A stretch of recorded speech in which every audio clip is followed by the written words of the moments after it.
and gentlemen, it's your boy Jez. Welcome back to another Madden 25 online ranked match. And today, we have the Kansas City Chiefs going up against the Seattle Seahawks.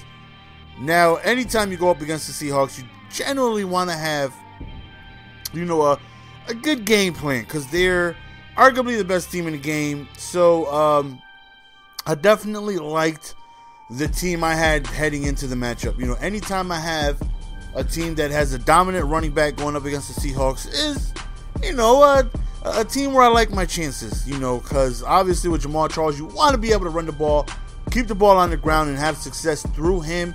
And, if I could avoid those monstrous defensive cornerbacks that the Seahawks got, the better my opportunity should be of being able to win. So, of course, first play of the game, we give it to my main man, JC. Just trying to be successful on the ground, man. If we're going to have any chance of winning this game, we got to be effective on the ground and open up the pass. But, if we can keep the ball on the ground at all times, let's go on ahead and do that. So, right here, we run the ball, but we get stopped, and it's 3rd and long. And right here, we had the skinny over the middle, but I didn't click on to about a full second after I threw the ball. That right there definitely messed up the user catching right there. And, yeah, just a failed drive.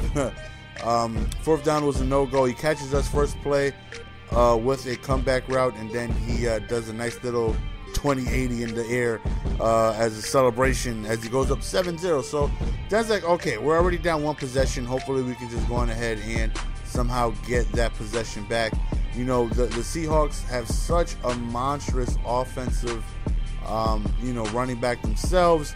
But, I feel eventually, we could probably force a mistake or two. The Chiefs got themselves a very, very, very good defense. But, when you think of the Seahawks, you think of their monstrosity of a defense that they have. Talking about Sherman and Browner and Wagner and Chancellor, and their team is just absolutely stacked. 2 good safeties, 2 good corners, good pass rush. As we tied the game up 7-7, and he's somebody who no huddles every single play. And again, I just feel like that goes against you when you consistently no huddle.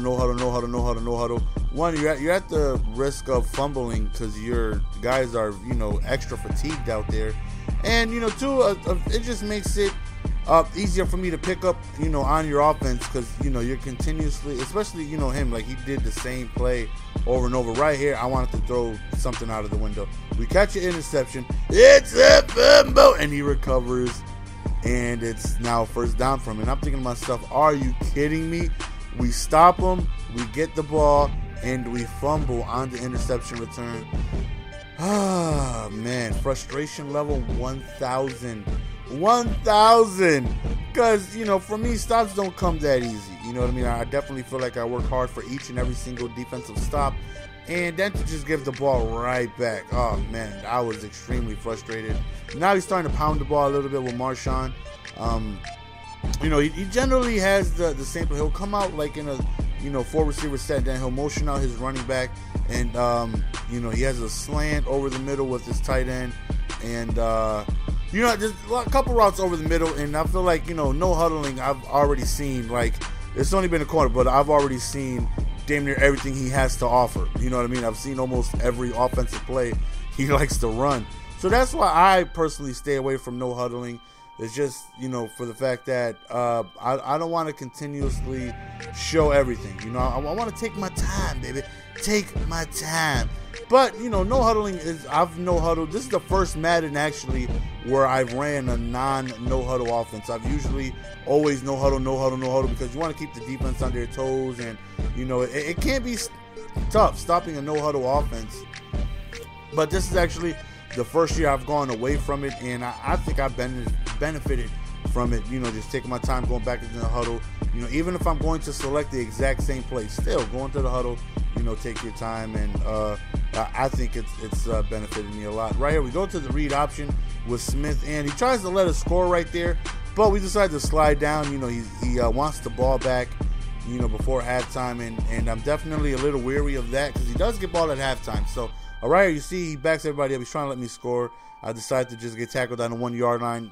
He wastes another timeout, and then he decides to do the same play, let me score. So right now, I'm definitely worried because he can score here. He gets the ball at halftime, score again. Now I'm down 28-14, and that right there will be a tough situation to try and come back from. So right now, we're just hoping for a mistake.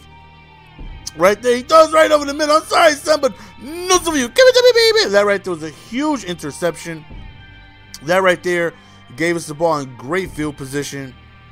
You know, what he was doing with the tight end is I would lurk the slant, so he would put him on a streak. So I would inch my safety up closer to try and bite on that streak just in case he put him on a streak and not a slant. That's exactly what happened. Right here, man, we tried to go to the back of the end zone on a fade, but when your cornerbacks are 6'8", like the Seahawks, that's very tough to get on him. Browner just snags it down. But the very next play, he goes over the middle, and another interception, two-piece. That right there was huge because it still gives us an opportunity to score. We really quickly go over the middle. We call a timeout, and we kick a field goal. So we do go into the half up 3. Definitely could have been worse, you know, because he had ball, and he was looking at being able to score and getting ball back. But thankfully, that was not the scenario. So 17-14, again, we're back again on defense, and we're just trying to pay attention to his routes that he got over the middle. Right there, don't test the user. He is so disrespectful, though. Figured he was looking at the tight end all game, so I manually grabbed the safety, which I never do, and we came down, and he was looking for that streak, just a quick bullet pass, and we end up snagging it for another interception. So that's big. So we can score here, go up 2 possessions. That's exactly what it is we do. We end up going for the read option, and Alex Smith holds on to it. We go into the end zone, 24-14, and right now we definitely feel confident. You know, now it's up to our offense to win us the game no matter what happens here on out. You know, as long as he scores, doesn't, you know, technically matter. As long as we continue to put points on the board every time we touch the ball, there's no way he can win. So, love being in this position. Love being up 2 possessions where now I can be more relaxed on defense. You know, if I give up a big play or whatever, I'm not upset at myself or calling myself stupid, which I do on the regular when I'm playing defense. Dropped interception right there. Definitely feel like I should have had that. Very next play, quick slant over the middle, and he gets himself first down. Usually, the Madden gods kind of don't allow a, you know, dropped interception to turn into something still for the defense. So, of course, we gave up a touchdown that drive. He goes for 2 just for absolutely no reason. He was going to go for an onside. I'm like, you know, we're not having that. We'll just call a timeout. You're not going to try and catch me off guard.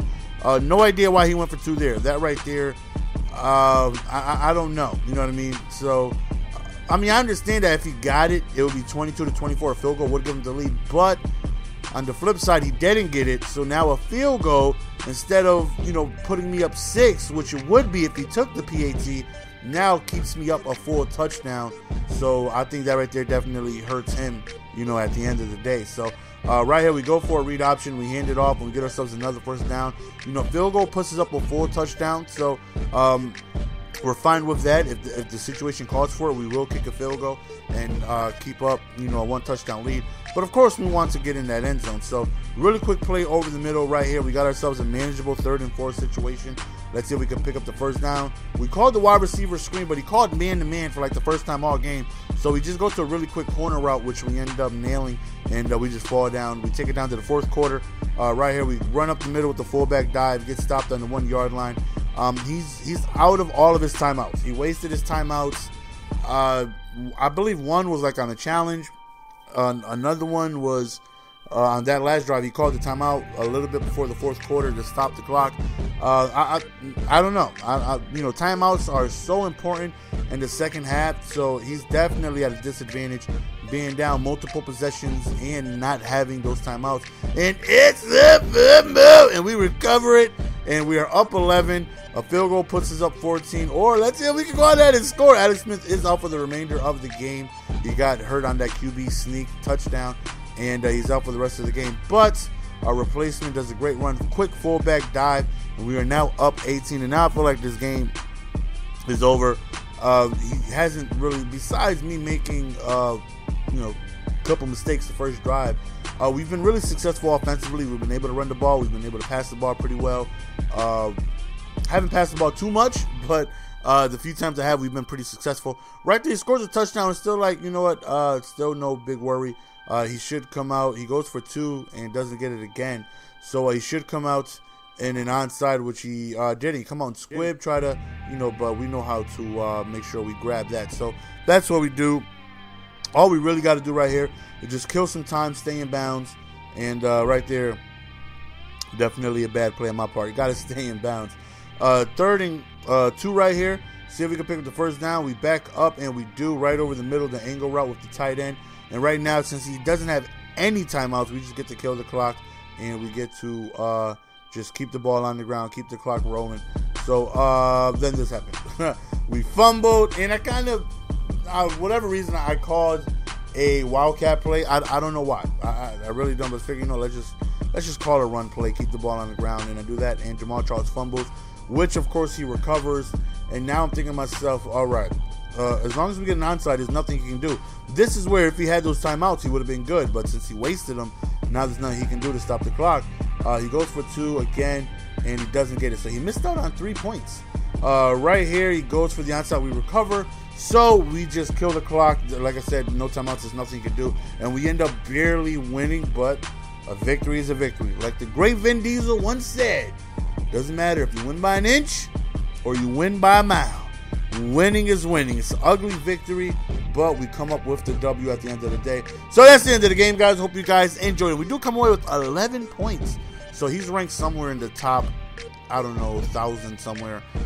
He definitely played a different style of, wasting all those timeouts. And I don't know, he played a little awkwardly. But nonetheless, we end up winning. So hopefully you guys enjoyed the game. It's your boy GS, and we are out. Peace.